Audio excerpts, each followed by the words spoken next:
बहुत बहुत नमस्कार, स्वागत है आपका ई आयुर्वेदा में।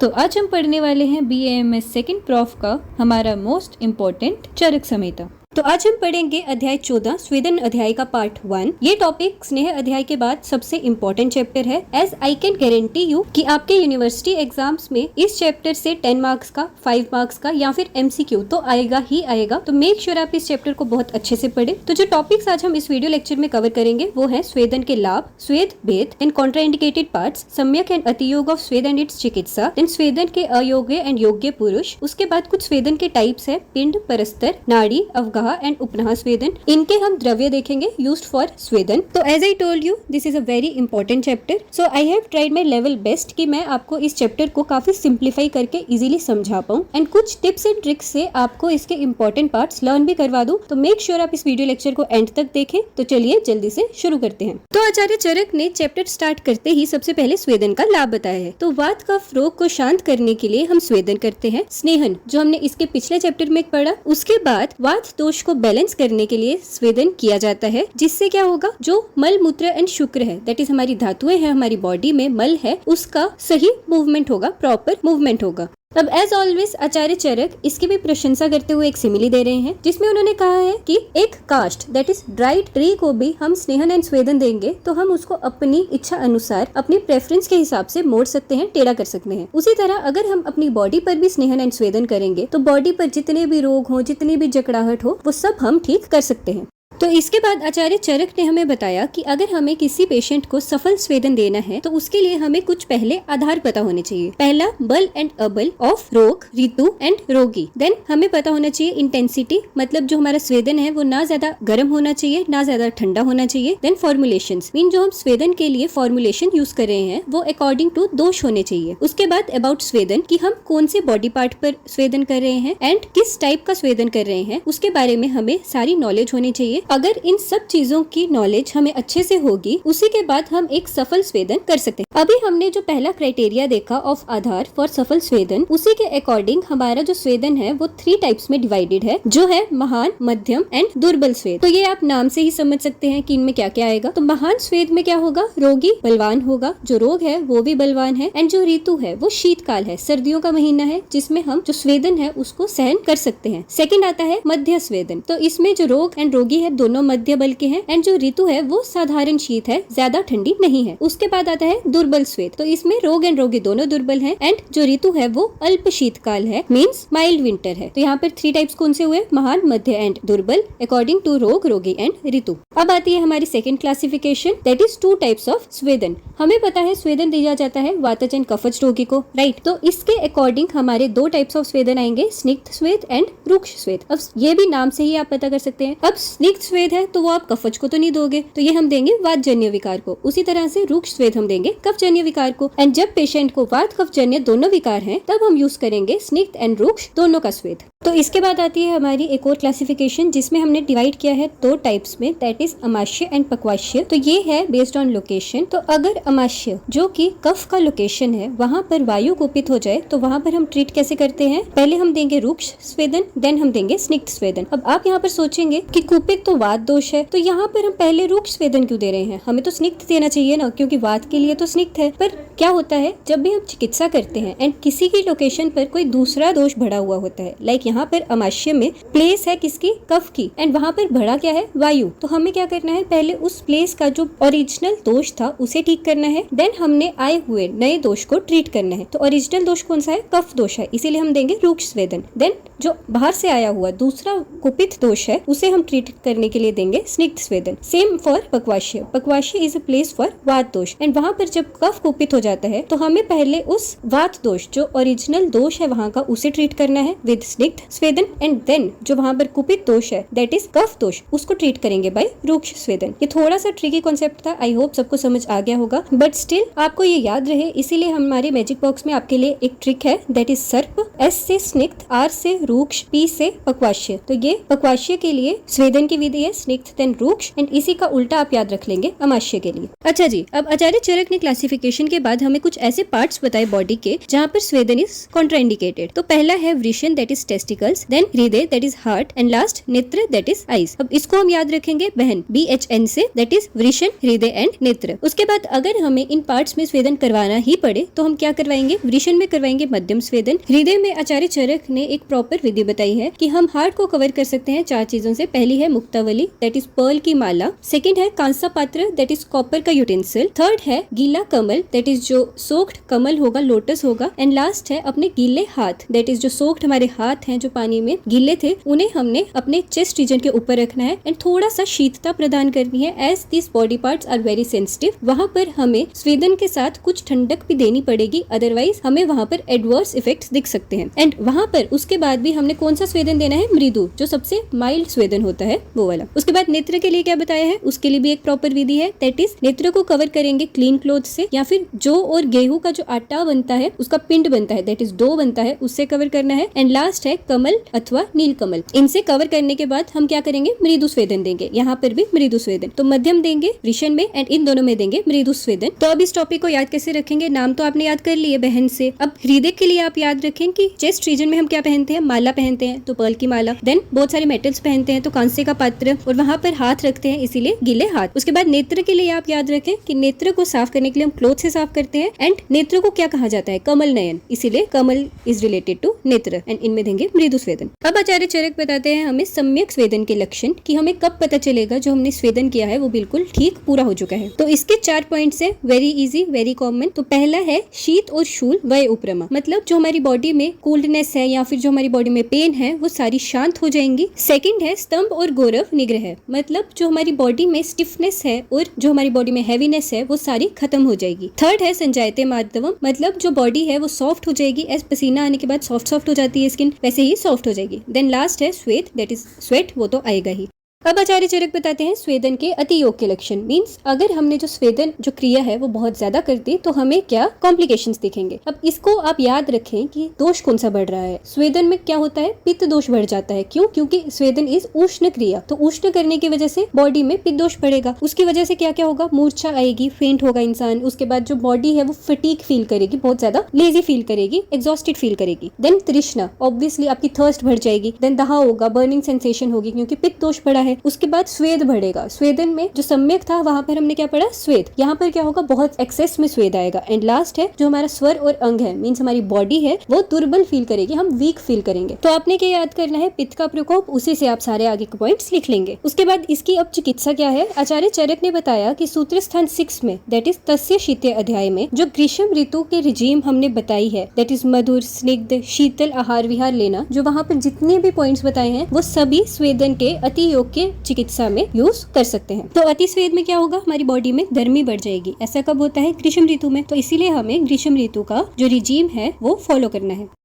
इसके बाद आचार्य चरक बताते हैं स्वेदन के अयोग्य रोग, दैट इज डिजीज, एंड रोगी दैट इज पेशेंट्स। तो सबसे पहले हमने देखने हैं रोगी दैट इज पेशेंट्स। उसमें हम देखेंगे 2 टाइप्स ऑफ रोगी, दैट इज जिनमें पित्त बढ़ा हुआ है, एंड दूसरे दैट इज वीक पेशेंट्स। अब इन दोनों में हमने स्वेदन क्यों नहीं करवाना है, क्योंकि स्वेदन से पित्त दोष बढ़ता है। तो जिसमें पहले ही पित्त दोष बढ़ा है तो हम उसको स्वेदन नहीं करवा सकते। एंड जो वीक है वो स्वेदन के जो प्रोसेस है उसको सहन नहीं कर पाएगा। इसीलिए क्या बताया है, पित्त प्रकृति का प्रतिदिन कषाय सेवन, कषाय जो रस है वो पित्त को बढ़ाता है। देन विष्य एंड मध्य का जो अधिक सेवन करता है वो भी वीक होते हैं, पित्त उनमें बढ़ा होता है। देन आता है गर्भिणी, गर्भिणी इज वीक, इसीलिए उसको स्वेदन नहीं करवाएंगे। देन रूक्ष प्रकृति वाला, थका हुआ, बेहोश, अति स्थूल, प्यास दैट इज तृष्णा से पीड़ित, भूख, क्रोध, शोक, दुर्बल, अत्यंत सूखे शरीर, मीन्स जो बहुत लीन है। एंड देन जिसका जो ओज है, बॉडी में जो ओज है, इम्यूनिटी है, वो क्षीण है, उन्हें हम स्वेदन नहीं करवाते। ठीक है। उसके बाद बताए हैं हमारे रोग, उसमें भी पहले हमें पित्तज रोग बताए हैं, एज ऑब्वियसली जिसमें पित्त प्रधान है उसे हम स्वेदन नहीं करवाएंगे। तो कौन कौन से हैं, रक्त पित्त दैट इज ब्लीडिंग डिसऑर्डर्स, पित्त प्रधान रोग, अतिसार दैट इज डायरिया, क्षार और अग्नि से जिसके बॉडी में कोई बर्न्स हो, देन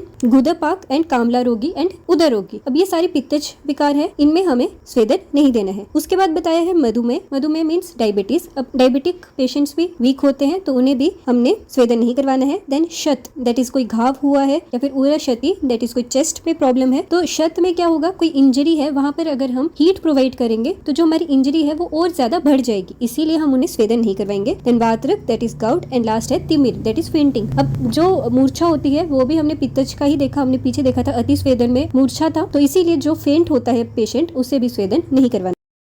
अब अयोग्य के बाद आचार्य चरक बताते हैं योग्य रोग एंड रोगी। अब इसमें सारे पॉइंट्स आपके वातज एंड कफज रोग से रिलेटेड ही होंगे, क्योंकि स्वेदन हम वात और कफ वाले रोगी को ही देते हैं। तो यहाँ पर सारे पॉइंट्स लिखे हैं, आप कुछ पढ़ सकते हैं, इसमें से कुछ याद कर लीजिए जो आपको इजी लगे। जैसे शरीर में पारीपन हो गया, हिक्काकाश श्वास हो गया, उसके बाद अर्दित हो गया, शिर एंड कर्ण में शूल हो गया, कोष्ठ अनाह, मूत्राघात, मूत्र कृच्छ, शुक्राघात, उसके बाद अंड वृद्धि हो गई, जमाई, या फिर बॉडी में जकड़ाहट, शोथ हो गया, सर्दी, कंपन, सुप्ति, ऐसे कुछ पॉइंट्स आप याद कर लीजिए। अलग से ये क्वेश्चन नहीं आता है, आपको स्वेदन के अंडर ये क्वेश्चन आ सकता है, इसीलिए आप इसे खुद ही थोड़ा रीड कर लें। अब आचार्य चरक बताते हैं पिंड स्वेद के लिए जो हम द्रव्य यूज करेंगे। अब पिंड स्वेद क्या होता है, इसमें पोटली बनाई जाती है जिससे बॉडी के अलग अलग पार्ट्स में स्वेदन दिया जाता है। तो वातज विकार एंड कफज विकार के लिए ऑब्वियसली ये डिफरेंट टाइप्स ऑफ डिजीज हैं, तो इसके लिए जो द्रव्य होंगे वो भी अलग होंगे, राइट, अकॉर्डिंग टू दोष होंगे। तो वातज के लिए हम यूज करेंगे थोड़ी स्निग्ध पदार्थ, जैसे कि तिल हो गया, माश, कुल्थी, अमल पदार्थ। हमें पता है अम्ल रस इस कफ वर्धक एंड वात शामक। देन उसके बाद कुछ स्नेह है जैसे घी एंड तेल, एंड मांस रस से बना हुआ भात, खीर, खिचड़ी और मांस, इन सब से हम पोटली बनाएंगे और पिंड स्वेद देंगे किसमें, वातज विकार में। तो इसमें आप याद रखें जैसे स्नेह हो गया, अम्ल रस हो गया, मांस का रस हो गया, जैसे कुछ स्निग्ध चीजें। उसके बाद वही आएंगे हम कफज विकार में, तो वहां पर हम सारी देखेंगे रूक्ष चीजें जैसे गाय, गधा, ऊंट, सुअर, घोड़ा, इन सब का गोबर अलॉन्ग विद जौ, बालू, ये एक सैंड होती है, देन पांशु, पत्थर, कृष दैट इज ट्राइड, गोबर एंड लोह का चूरन, इन सब की पोटली। तो कफज के लिए हमने क्या देखे, बहुत सारे एनिमल्स जैसे गाय, गधा, ऊंट वगैरह, इन सब का गोबर अलॉन्ग विद जौ, बालू, ये सारी थोड़ी हैवी चीजें हैं, इनसे हमने क्या बनाना है, पोटली बनानी है एंड कफज स्वेदन में यूज करना है। एंड यही द्रव्य सेम यूज किए जाते हैं परस्तर स्वेदन में अकॉर्डिंग टू रोग, रोगी एंड दोष बल। अब परस्तर स्वेदन क्या होता है, इसमें जो पत्थर है दैट इज स्टोन है उसकी हेल्प से स्वेदन दिया जाता है, उसे हम बोलते हैं परस्तर स्वेदन। तो यहाँ पर आचार्य चरक ने कुछ प्लेसेस बताई हैं जहाँ पर स्वेदन किया जाता है। तो पहला है भूग्रह, मतलब अंडरग्राउंड प्लेस जहाँ पर धुआं रहित अंगार से उस ग्रह को तपाया गया हो, दैट मीन्स विदाउट स्मोक, जो चारकोल होगा उससे उस रूम को गर्म किया है फॉर स्वेदन। उसके बाद आता है जंताक स्वेद, ये आप आगे एक टाइप पढ़ेंगे स अग्नि स्वेद में। देन आता है उष्ण ग्रह दैट इज हॉट प्लेस। तो इन सारे स्थानों में हम स्वेदन कब करते हैं, पहले तेल का मर्दन करते हैं पूरी बॉडी में, फिर सही क्रिया से एंड सही द्रव्य से इन स्थानों में स्वेदन किया जाता है। अब उसके बाद आते हैं हमारे नाड़ी स्वेदन के द्रव्य। अब ये नाड़ी स्वेदन क्या है, ये भी आप आगे स अग्नि स्वेदन में पढ़ेंगे कि इसे कैसे करते हैं, इसका प्रोसीजर क्या है, पर उसके जो ड्रग्स हैं वो हम यहाँ पर देखेंगे। तो ये किया जाता है बाय अ कुशल चिकित्सक जिसे देश, काल और युक्ति का पूरा ज्ञान हो। अब यहाँ पर हमें तीनों वातज, कफज एंड वात कफ के लिए अलग अलग फॉर्मुलेशंस बताई हैं। पहली है फॉर वातज, जिसमें हमने ग्राम्य दैट इज डोमेस्टिक, अनूप हो गया, मार्शी लैंड्स एंड ओदक हो गया जो एक्वेटिक एनिमल्स हैं उनका मांस और दूध। देन वराहत दैट इज पिग का मध्य शरीर, पित्त और रक्त, ये सारी चीजें लेनी है। देन ऐसे तिल लेने हैं जिसमें तेल हो और बाकी के भी स्नेहन द्रव्य, एंड बकरे का सिर एंड तंडुल दैट इज चावल लेने हैं। इन सब का हमने क्वाथ बनाना है एंड यूज करना है वातज विकार में। तो हम इसमें कैसे याद रखेंगे, वात वाले बहुत पतले होते हैं, इसीलिए हमें उनको मोटा करने के लिए बहुत सारे मांस का क्वाथ बनाना है। तो इसमें सारे मांस वगैरह आ रहे हैं, बकरा, वराहा और बाकी के भी एनिमल्स का मांस, स्नेह आ रहा है एंड चावल। उसके बाद आता है हमारा क्वाथ फॉर कफज, इसमें हम स्टेम्स लेंगे एंड लीव्स लेंगे। एज जो कफज है वो बड़ा मोटा है तो उससे हमें फूल पत्ते खिलाने हैं, इसीलिए स्टेम्स में किस किस का आ रहा है, वरुण, गिलोय, एरंड, शिगरू, मूली एंड सरसों, इन सब की स्टेम लेनी है। एंड लीव्स लेने हैं हमने वसा, करंज, अर्क, असमंतक, शोभांजन, सुरय, मालती एंड सुरसा दैट इज तुलसी, इन सब के हमने लीव्स लेने हैं। एंड इन सब का हमने क्या बनाना है, एक क्वाथ बनाना है जो कि नाड़ी स्वेदन में कफज विकार के लिए दिया जाता है। देन वात कफ अगर किसी को विकार है तो उसे हमने देना है भूतिक, पंचमूल, सुरय, दधि मस्तु, गोमूत्र और अमल द्रव्य का क्वाथ बनाकर, जिसमें हमने घृत आदि ऐड करना है एंड यूज करना है। अब नेक्स्ट है हमारा अवगाह स्वेदन के लिए द्रव्य। अवगाह क्या होता है, टब बाथ। अगर हमने टब बाथ में किसी को स्वेदन देना है तो उसके लिए हम द्रव्य वही यूज करते हैं जो कि हमने नाड़ी स्वेदन में किए, बस उनको हम जल कोष्ठ एक बड़े से टब में डाल देंगे अलॉन्ग विद घी, दूध, तेल इन द कोष्ठ। तो परस्तर में पी एंड पिंड में पी, तो इनके सेम द्रव्य। देन नाड़ी में एंड अवगाह में दोनों लिक्विड चाहिए होते हैं, इसीलिए इन दोनों में हम नाड़ी स्वेदन के द्रव्य यूज करेंगे। इसके बाद आता है हमारा उपनह स्वेद। इसमें क्या किया जाता है, एक बैंडेज बनाई जाती है और उसमें द्रव्य लगाकर उसको हीट करके बॉडी पर लगाया जाता है। इसमें आचार्य चरक ने 2 टाइप्स ऑफ फॉर्मुलेशंस दी हैं जो हम यूज कर सकते हैं। पहली है गेहूं, बार्ली विद अमल, तेल आदि स्नेह, किण्व दैट इज यीस्ट एंड लवण, इन सब से हमने बनाना है। एंड सेकंड बताया है सुगंधित पदार्थ जो होते हैं उसमें हम सूरा किण्व दैट इज यीस्ट डालेंगे, जीवंती ड्रग्स डालेंगे, शत पुष्पया फ्लैक्स सीड्स डालेंगे, कुष्ठ और तेल डालेंगे एंड इसको हम यूज करेंगे उपनह स्वेद में। तो आप पहला वाले याद रखो, वो इजी है। उसके बाद बैंडेज किसके साथ की जाती है, लेदर यूज करना है हमें, और लेदर भी वैसा जिसमें हेयर्स प्रेजेंट हो, जिसमें कोई भी दुर्गंध ना हो और जो उष्ण वीर्य एनिमल्स का लेदर हो। अगर आपके पास ऐसा लेदर नहीं है तो रेशम या फिर ऊन का वस्त्र भी यूज कर सकते हैं। देन हमें बताते हैं कि ये उपनह स्वेद जो हमने बैंडेज लगाई है इसका पीरियड क्या होगा। समर्स में बताया है कि दिन में अगर बांधा जाए तो रात में इसे निकाल देना चाहिए, एंड अगर रात में बांधा जाए तो दिन में निकाल दें। मींस 12 आवर्स का डिफरेंस रखा हमने। इससे क्या होगा, कोई भी बर्निंग सेंसेशन हमें नहीं होगी। इसके बाद आचार्य चरक बताते हैं ये सिर्फ समर्स के लिए, अगर विंटर्स में हम इस स्वेदन को यूज करते हैं तो इसका पीरियड हम बढ़ा भी सकते हैं। अब हम जल्दी से इस पूरे वीडियो लेक्चर का रिकैप देखेंगे। सबसे पहले हमने देखा कि स्वेदन किया जाता है वातज एंड कफज रोगों के लिए। इसके बाद चरक ने इसकी अच्छाई बताते हुए इसे काष्ठ से कंपेयर किया है। देन सफल स्वेदन के हमने आधार पढ़े। पहला था बल और अबल ऑफ रोग, रोगी एंड ऋतु। उसके बाद हमने देखा कि ना ज्यादा गर्म होना चाहिए ना ज्यादा ठंडा, द्रव्य अकॉर्डिंग टू दोष होने चाहिए और जिस शरीर के पार्ट में जिस टाइप का स्वेदन कर रहे हैं वो सही होना चाहिए। उसके बाद हमने देखे सबसे पहले 3 टाइप्स ऑफ स्वेदन जो थे अकॉर्डिंग टू रोग, रोगी एंड ऋतु, जो थे महान, मध्यम एंड दुर्बल। देन 2 टाइप्स देखे हमने जो थे दोषों के अकॉर्डिंग, स्निग्ध स्वेद फॉर वातज एंड रूक्ष फॉर कफज। उसके बाद हमने देखे 2 types according to body part that is अमाशय एंड पक्वाशय। पक्वाशय में हमने याद किया था सर्प से स्निग्ध, रूक्ष एंड पी से पक्वाशय, एंड उसके उल्टा रूक्ष स्निग्ध फॉर अमाशय। उसके बाद हमने याद किए पार्ट्स कॉन्ट्राइंडिकेटेड फॉर स्वेदन, जिसे हमने याद किया बहन से, वृषण, हृदय एंड नेत्र। उसके बाद इनकी विधि अगर करना ही हो तो कैसे करेंगे। हृदय का हमने याद रखा था, हृदय में रखते हैं माला एंड मेटल, एंड नेत्र को हमने याद रखा कमल नयन,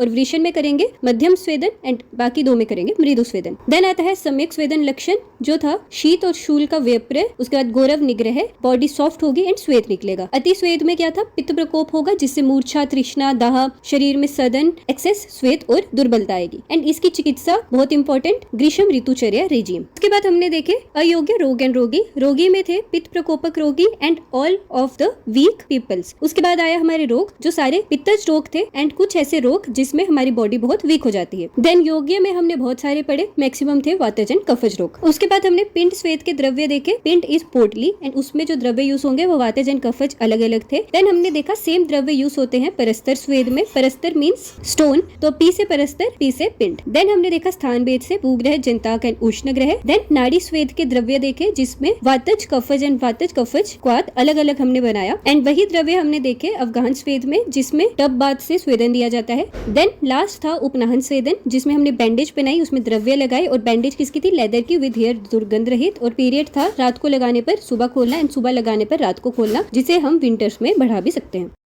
तो इसी के साथ खत्म होता है हमारा स्वेदन अध्याय का पार्ट 1। आई होप सबको समझ आ गया होगा एंड कुछ पार्ट्स लर्न भी हो गए होंगे एज ये बहुत इंपॉर्टेंट चैप्टर है। तो मेक श्योर आप इस टॉपिक को रिवाइज करते रहें एंड इसका नेक्स्ट पार्ट जरूर देखें एज उस पे हम देखेंगे स अग्नि स्वेदन जो आपको 10 मार्क्स का एग्जाम्स में क्वेश्चन आता ही आता है। तो मिलते हैं नेक्स्ट वीडियो लेक्चर में, तब तक के लिए रोगों को समझते रहें एंड द्रव्य लर्न करते रहें।